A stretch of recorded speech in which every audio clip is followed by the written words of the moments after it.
Now we have a mandate to give information. It's our responsibility.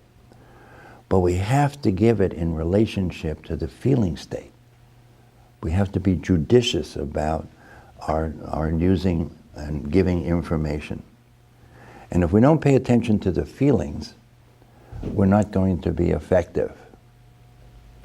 That was a big learning for me. It took me several years of the clinical work to begin to realize that I really needed to get into the feeling realm to be effective. I can't be effective, I don't think truly effective, unless I can create the kind of environment that enables us to deal with the feeling state of client.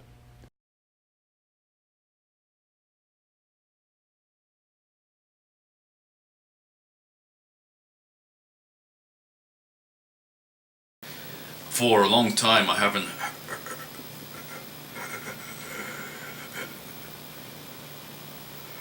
heard anybody that has really awoken my senses of like Nora Jones, one of those things, you know.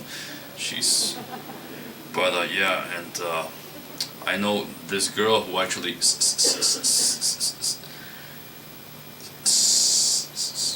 Yeah, you see that facial relaxation. sings. So what's going on is, as he's relaxing his face, his vocal folds are relaxing. And you can probably often hear that